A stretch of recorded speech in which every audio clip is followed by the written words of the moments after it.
حضرت شعیب علیہ السلام اللہ پاک کی نبی ہیں۔ آپ علیہ السلام حضرت ابراہیم علیہ السلام کی اولاد میں سے تھے۔ دوسرے انبیاء کرام علیہم السلام کی طرح آپ نے بھی اپنی قوم کو اسلام کی دعوت دی اور اللہ پاک کی وحدانیت کی گواہی دی اور اسی کو عبادت کے لائق تسلیم کرنے کا حکم دیا۔ آپ کے قبیلے کا نام مدین تھا، ان کی بستی کا نام بھی مدین تھا۔ مدین ان کی بستی کا نام اس لیے تھا کہ یہ لوگ حضرت ابراہیم علیہ السلام کی اولاد سے ایک بیٹے کی اولاد میں سے تھے۔ حضرت شعیب علیہ السلام ان کی قوم میں سے تھے۔ حضرت شعیب علیہ السلام کو بھی باکمال معجزات سے نوازا گیا۔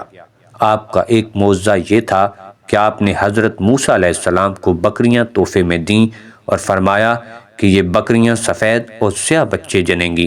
چنانچہ جیسے آپ علیہ السلام نے فرمایا ویسے ہی ہوا۔ جیسے دیگر انبیاء کرام علیہم السلام کی قوموں نے سرکشی کی اور عذاب الہی کے حقدار بنے، ایسے ہی یہ قوم بھی اللہ پاک کے نبی کی نافرمانی سے اللہ پاک کے عذاب میں مبتلا ہوئی۔ یہ قوم ناپ تول میں کمی کیا کرتی اور لوگوں میں اشیاء کو کم کر کے فروخت کرتی، جس پر حضرت شعیب علیہ السلام نے ان کو منع فرمایا اور اللہ پاک سے ڈرنے کا حکم دیا۔ جب انہوں نے حضرت شعیب علیہ السلام کے حکم کو جھٹلایا اور اللہ پاک کی وحدانیت پر انکار کرتے ہوئے جواب دیا جس کا قرآن پاک میں ذکر ہے، یعنی کیا ہم ان خداؤں کی عبادت کرنا چھوڑ دیں جن کی ہمارے باپ دادا عبادت کرتے رہے ہیں؟ اس سے معلوم ہوا کہ انہوں نے بت پرستی کو چھوڑنے کا انکار کیا اور حقیقی معبود کو جھٹلایا۔ دوسری بات ایسے کہی، یعنی کیا ہم مال میں اپنی مرضی کے مطابق عمل نہ کریں؟ اس بات سے معلوم ہوا کہ وہ اپنے مال کو اپنی مرضی کے مطابق خرچ کرنا چاہتے تھے، چاہے وہ اس کو حلال طریقے سے خرچ کریں یا حرام طریقے سے، یا اس کو بڑھا کر اشیاء کو فروخت کریں۔ جب انہوں نے اللہ پاک کے حکم کو جھٹلایا تو اللہ پاک نے انہیں عذاب میں مبتلا کر دیا، جس کا ذکر قرآن مجید میں بھی ہے۔ ارشاد باری تعالیٰ ہے، تو انہیں شدید زلزلے نے اپنی گرفت میں لے لیا تو صبح کے وقت وہ اپنے گھروں میں اوندے پڑے رہ گئے۔